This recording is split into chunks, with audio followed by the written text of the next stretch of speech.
Hi everyone, and welcome to this week's Scopes. There's a lot going on. We have, is it a full moon? Yeah, we have a full moon, so I'm going to talk about that. I'm uploading these day to day now because, I can ramble on a lot. So, just trying to give you the weekly astrology in small doses. So yes, where am I going to start? I'm going to start with the 10th because that's the first day in this week. So yeah. Okie doke. So on the 9th of July, the moon entered the constellation of Scorpio at 11:51 p.m. and it's going to stay there until the 12th of July at 12:45 a.m. So you and others may feel more fearless but emotional. Intense feelings can cause problems in relationships, and we've got a few other transits that I'm going to talk about in the 10th that adds to this. But the Scorpio energy is a chance to open your consciousness to the deeper meanings in life and gain penetrating insight into your own and other people's problems, past traumas, wounds. What's going on in your life now? What do you need to change? There's a lot of unrest. Prime Minister in Britain's just resigned, and there's conflicts going on everywhere, and still Ukraine's going on. So it's a very uncertain time for us. It's inflation, and I don't want to say blasé about it because it's all very real. But if we look back in history in 1920s to 1930s, it was a depression. So cycles going to repeat because this is what astrology says. So it's about how can you make your life best to get through this time. What can you do with your money? How can you look after your emotions and your psychological state to know that there's going to be down times and all the rest of it? How can you take control of your life and control the things that you can control? You can't control the economy or anything like that, but how can you control how you react to what's going on in the world? So yeah, with the Scorpio energy, there's a tendency to experience more jealousy.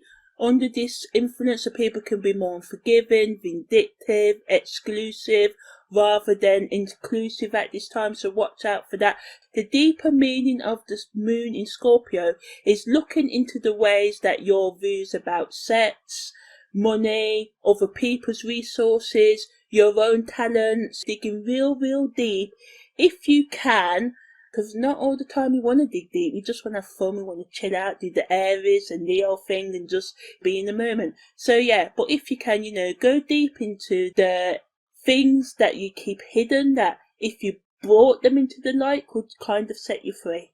Eventually, by you working through all the emotions and doing all you can to lose yourself of your change. So yeah, on the 10th of July, also, the Sun makes a sextile to Uranus that entered on the 9th of July at 7:30 a.m. and that's going to last to the 11th of July at around 11:46 a.m. and its strongest on the 10th at 9:38 a.m.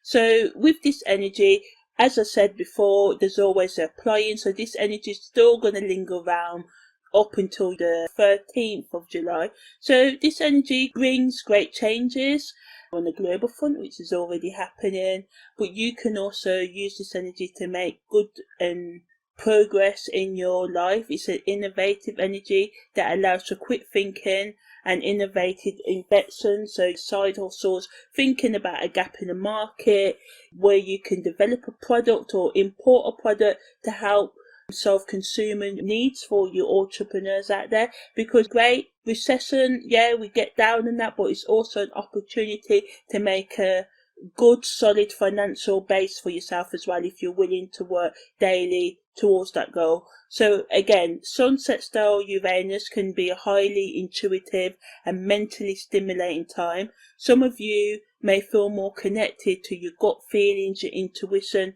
than at other times. On the global front, as I said, there can be some sort of reformation, transformation that affects the community, and as I said, in the UK that's a given because of what's just happened today with our Prime Minister resigning, and then across the globe there's all kind of unrest and different changes in structure. All in all, if you put your mind and actions to it, anything can be achieved at this time. There can also be an increase in feeling independent, looking for new social connections. Some of you may feel restricted, of course, and not want to make new friends, but this could be the perfect time to make new friends, to find a tribe, find people that believe or are walking in the same life path direction of yourself. Can actually lower your burden, because a lot of us struggle with feeling alone at time to time. It's a perfectly normal human reaction. I experience it too. So don't beat yourself up. You know, we all get depressed and there's anxious. And yes, some of us get more depressed and anxious than others. But my whole point is, don't be hard on yourself. Just allow yourself to be a bit more open to change. Some of you may be thinking more about how to develop yourself in terms of your career.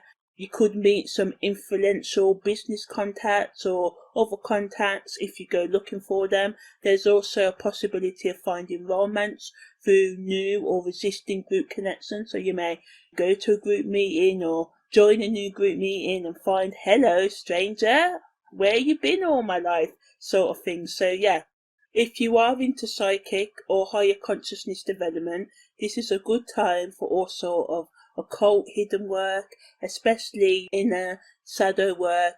Again, the moon's in Scorpio helping you with this. Impactful solutions to existing or new problems that come about today can be found with this influence of Sun, Sextile, Uranus. For you creative types out there, unique insights can be found. Some of you may overcome writer's block or any other obstacles in your creative process, giving you the clarity to go ahead with whatever it is that you're stuck on. Some of you will be feeling more empathetic at this time. You may give to charity, volunteer your time to those less fortunate, come up with a new social enterprise.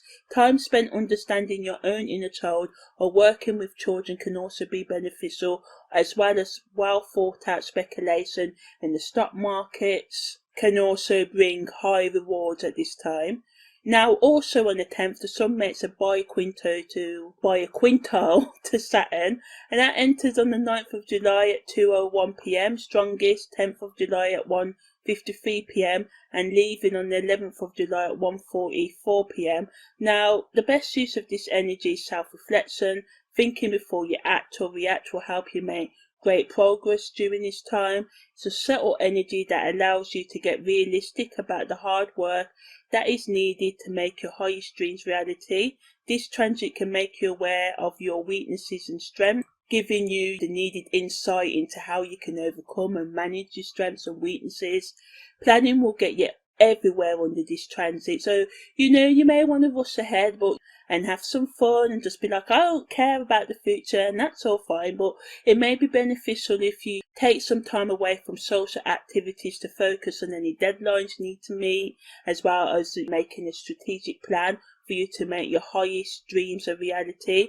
At times, we can fail to make the right decisions due to asking too many people for advice. So taking time out to hear your own thoughts and your own inner voice can really give you that simple clearness into the way forward, what you need to do to make those, you know, ambitions of yours reality, to progress in that career or in your personal, spiritual or any intellectual, any other development.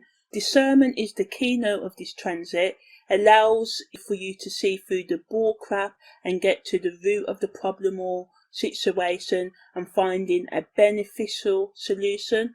Although the solution may not be one that you like, because after all, Saturn energy often requires us to let go of the things that we would like to keep to move forward. Self-discipline and self-confidence, as well as being willing to, you know, get back up after each failure, is needed to achieve great things. So yeah, you may be able to see the bigger picture, but never lose sight of the fact that you will need to take small daily steps to get to that bigger goal.